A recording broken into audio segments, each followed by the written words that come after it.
Entre 1790 y 1806 tuvieron lugar una serie de expediciones comerciales que todavía hoy siguen siendo un misterio. Todas partieron de Newburyport, en Estados Unidos, y según la opinión de sus contemporáneos, estaban destinadas al más absoluto fracaso. Sin embargo, contra todo pronóstico, terminaron enriqueciendo a su promotor, un excéntrico personaje que lo planeó todo desde la mansión más extravagante de la región. Su nombre era Timothy Dexter, y su leyenda lo presenta como un lunático idiota que logró enriquecerse debido a una serie inexplicable de caprichos del destino. Es cierto que el hecho de autoproclamarse el Lord, fingir su propia muerte o contratar a un exvendedor de porno para que le cantara alabanzas contribuyó a su fama de idiota, pero detrás de la leyenda de Dexter se esconde una historia de astucia, trauma, audacia y engaño.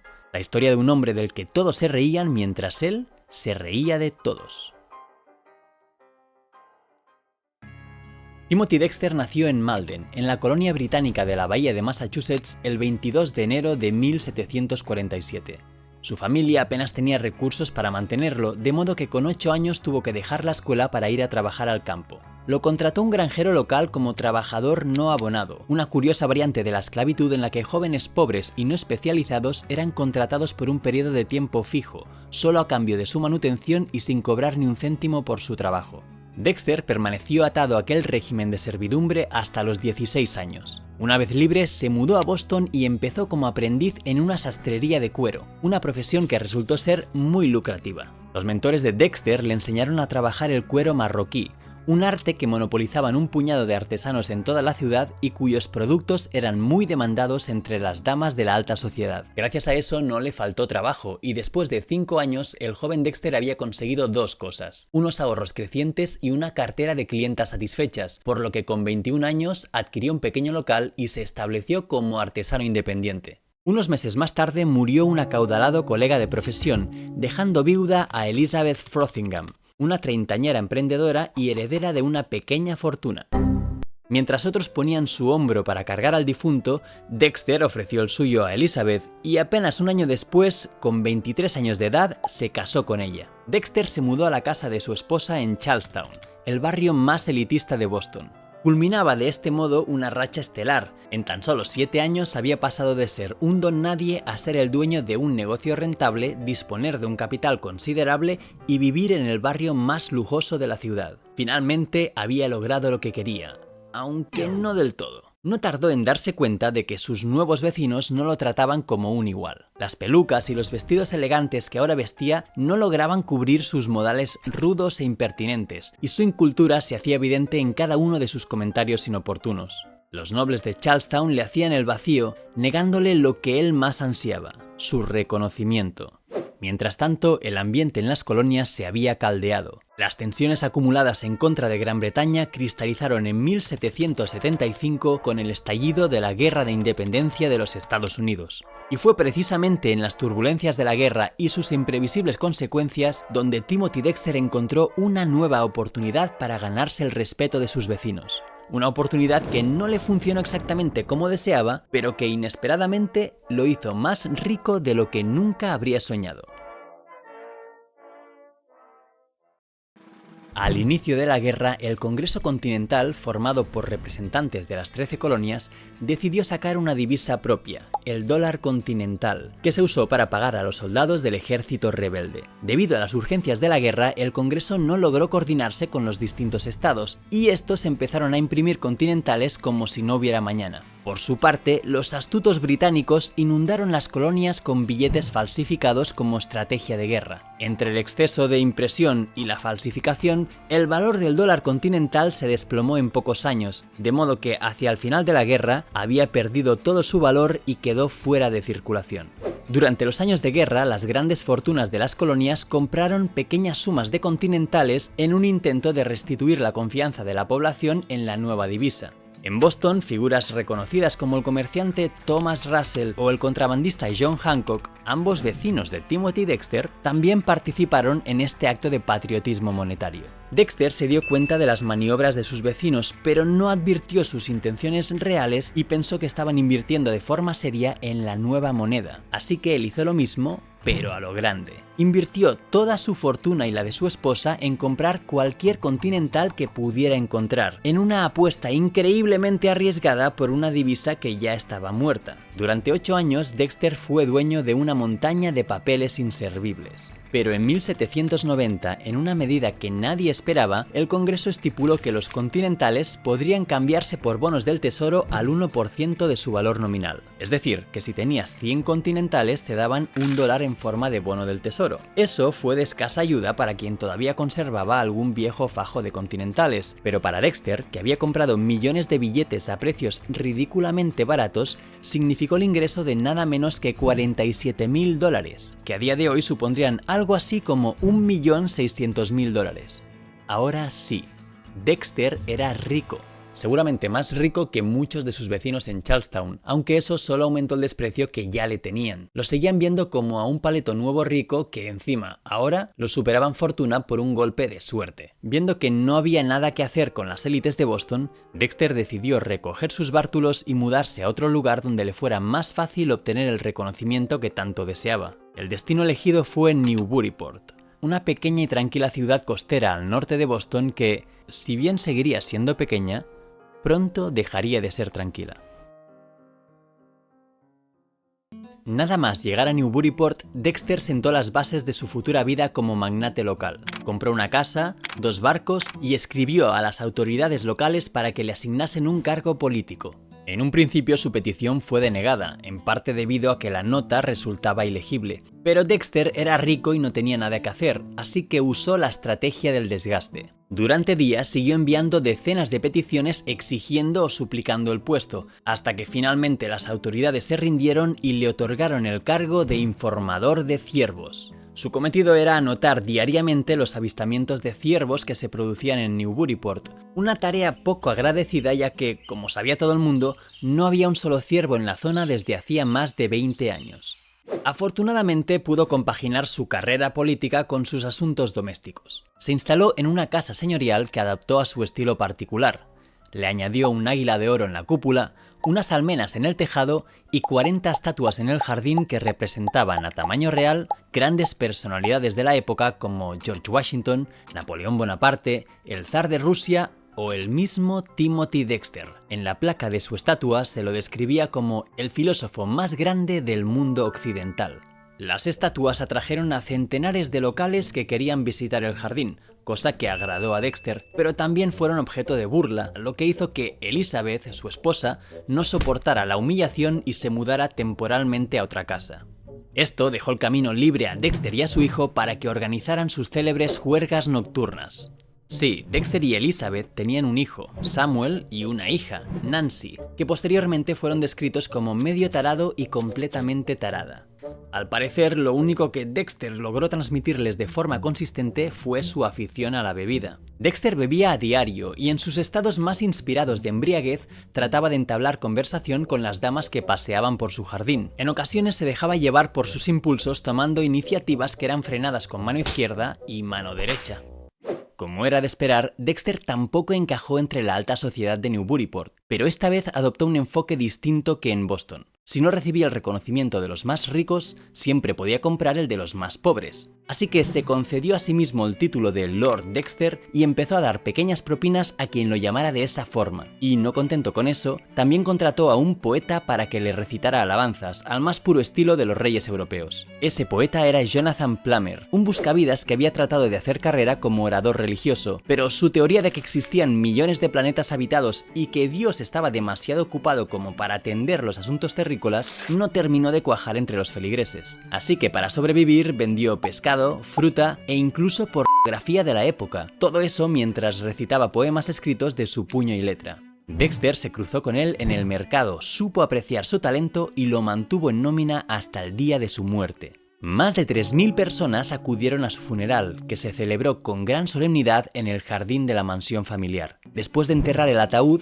la multitud se dirigió al gran hall de la mansión y desde allí oyeron unos terribles gritos en la cocina. Se trataba de Elizabeth, la supuesta viuda de Dexter, que estaba siendo golpeada por el propio Dexter por no haber llorado durante el entierro. Dexter había fingido su propia muerte solo para comprobar quién lo apreciaba realmente. Ante la cara de póker de los asistentes, él los saludó eufórico y convirtió el evento fúnebre en una gran fiesta. Los hábitos bizarros de Dexter y su familia estaban manchando el aura de civismo que envolvía a Newburyport antes de su llegada, y eso fastidiaba a algunos de sus ciudadanos más ilustres. Querían echarlo de la ciudad, de modo que tramaron un plan para arruinarlo y forzar su marcha. Sin embargo, no sabían con quién estaban tratando. Ese plan no solo no funcionó, sino que se convirtió en el pistoletazo de salida de la época más próspera de Timothy Dexter. Tras el éxito de su operación con el dólar continental, Dexter había abandonado su oficio de artesano para convertirse en un hombre de negocios. Una vez instalado en Newburyport, quiso probar suerte con el negocio de las exportaciones. Para ello compró 2 barcos y buscó a alguien con experiencia en el sector que le aconsejara en sus inicios. Sabiendo eso, un grupo de comerciantes locales que detestaba a Dexter logró ganarse su confianza y le propuso unas ideas de negocio absurdas para cualquiera que tuviera un mínimo de cultura general. Pero ese no era el caso de Dexter, que aceptó las sugerencias creyendo que eran dadas de buena fe. Su primer negocio consistió en comprar 42.000 calentadores de cama para venderlos en las islas del Caribe. Aunque no sepas qué es un calentador de cama, seguramente intuyes que no rima con Caribe. Los falsos consejeros de Dexter se frotaban las manos, pero quien ríe último ríe mejor, y en los negocios, Timothy Dexter siempre reía el último. Al llegar al Caribe, el capitán de la expedición hizo retirar las cubiertas de los calentadores y los vendió como cucharones a las fábricas de azúcar y melaza que abundaban en las islas. Viendo el éxito de su primer negocio, Dexter aceptó con gusto el siguiente consejo de sus asesores. Esta vez llenó sus barcos con carbón de Estados Unidos para venderlo en la ciudad británica de Newcastle. A día de hoy este plan no nos parece tan sonado como el anterior, pero en el siglo XIX Newcastle era un enclave mundial de la producción de carbón. Tanto era así que en inglés se usaba la expresión carbón a Newcastle para describir algo inútil o sin sentido. Una expresión que al parecer Dexter no conocía, pero ni falta que le hizo, porque sus barcos llegaron a Newcastle en medio de una gran huelga minera y vendieron todo el carbón al doble de precio. Este segundo round noqueó definitivamente a sus adversarios y animó a Dexter a seguir haciendo negocios. Vistos desde fuera, sus negocios repetían siempre el mismo patrón. Compra masiva de algún producto random sin un potencial evidente, venta de todos los artículos por alguna circunstancia altamente improbable y obtención de un gran margen de beneficio. En una ocasión compró por error varias toneladas de barbas de ballena. Mientras sus empleados se reían de él, Dexter siguió comprando hasta acumular un stock de 340 toneladas. Al cabo de pocos meses, en Europa se pusieron de moda unos nuevos corsés hechos con este material y su demanda creció como la espuma. Más tarde llenó sus barcos de manoplas de invierno y los envió al Caribe, solo para que se cruzaran con un barco de comerciantes que se dirigían al mar Báltico y que les compraron todo el cargamento de manoplas.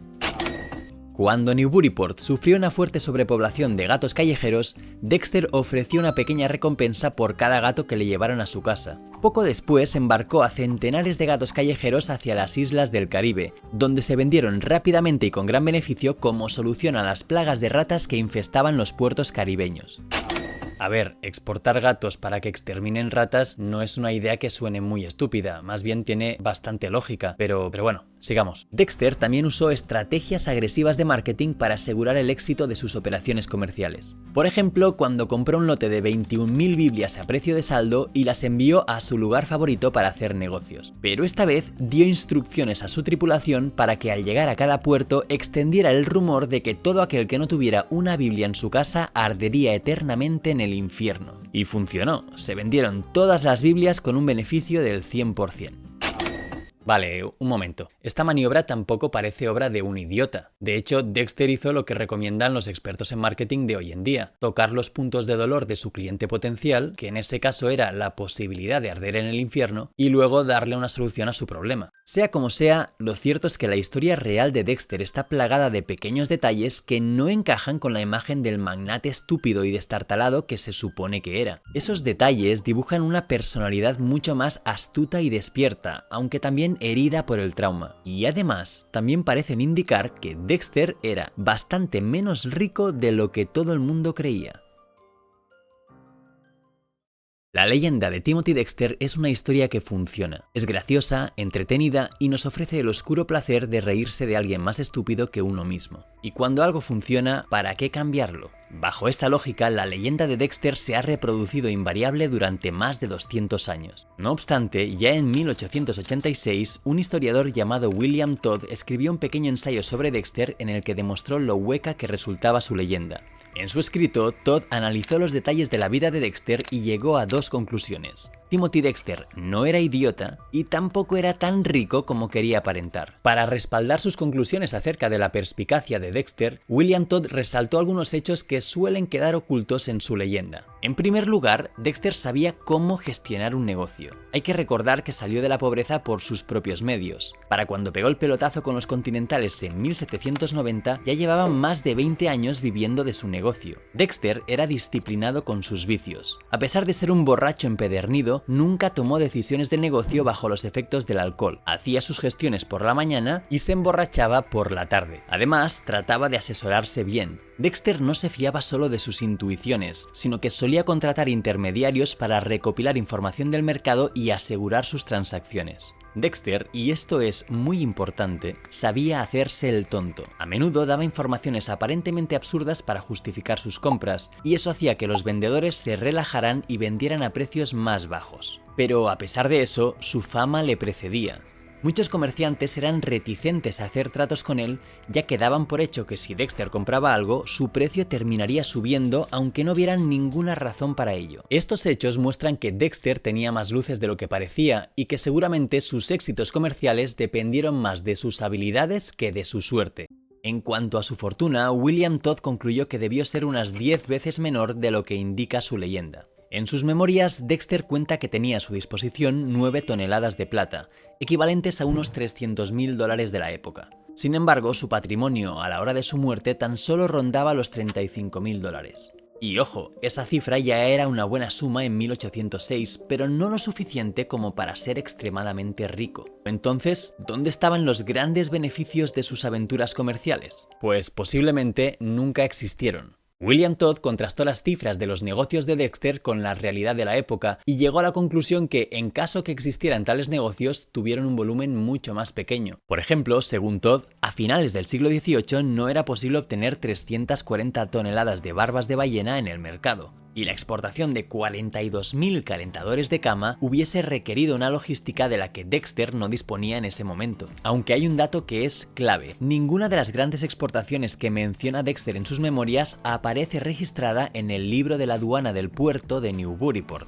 William Todd concluye en su libro que lo más probable es que Dexter se dedicó a hacer pequeños negocios a nivel local o, en todo caso, exportaciones de pequeño calibre. ¿De dónde salió entonces la leyenda de su gran fortuna y éxitos comerciales? La fuente originaria de las operaciones comerciales de Dexter es un libro que él mismo escribió antes de morir, en el que pretendía resolver el misterio de su gran fortuna. En aquellos tiempos de posguerra y escasez, su costumbre de derrochar dinero en extravagancias avivó el mito de que poseía una inmensa fortuna.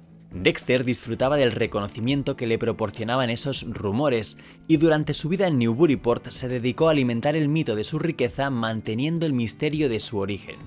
Esa obsesión de Dexter por el reconocimiento y la validación de los demás lo acompañó toda su vida y fue el motor de sus decisiones más sonadas. Es posible que tenga su origen en los 8 años que Dexter pasó como trabajador no abonado durante su infancia y adolescencia. Esa clase de sirvientes solían recibir vejaciones y malos tratos, ya que eran considerados un bien comercial que se podía alquilar o vender como un esclavo. Desde que salió de esa granja a los 16 años, Dexter estuvo obsesionado con obtener el reconocimiento de los demás. Todo el reconocimiento que pudo lograr fue algo de popularidad entre la población de Newburyport, básicamente debido a dos cosas: su extravagancia y su riqueza. Así que hacia el final de su vida puede que Dexter tratara de apuntalar para la posteridad todo ese reconocimiento que había obtenido con una historia que reforzara el mito de su riqueza a una costa de parecer un idiota para siempre. Todo esto no quita que el tipo fuera raro y extravagante a más no poder. Seguramente era alguien casi analfabeto, muy inmaduro emocionalmente y hasta quizás un imbécil en lo social, pero yo por lo menos no creo que fuera idiota. Por cierto, el libro que escribió Dexter merece una mención final. Se trata de un texto breve titulado algo así como Un enredo para los sabios. En realidad es un enredo para cualquiera. Ni un signo de puntuación, mayúsculas random y una ortografía libertina que lo hace ilegible. Aunque la primera edición la pagó de su bolsillo y la distribuyó gratuitamente, el libro pronto se convirtió en un bestseller local, seguramente el primer meme del siglo XIX, y llegaron a publicarse hasta 8 ediciones más. En respuesta a las quejas por la falta de signos de puntuación en el texto, en la segunda edición Dexter añadió una última página llena de signos de puntuación con el siguiente mensaje: a los sabios que se quejaron de la falta de puntuación en la primera edición, aquí les dejo una muestra para que la usen como les plazca. Y así llegamos al final del vídeo. Cuéntame si quieres qué piensas sobre Dexter. ¿Fue un idiota con suerte o un triste farsante? Si esta historia te ha sorprendido, más te sorprenderá conocer el dato más extraño de tu país, sea cual sea. Si quieres que te lo explique en menos de 15 minutos, dale a la imagen. Gracias por tu tiempo, un saludo y hasta el próximo vídeo.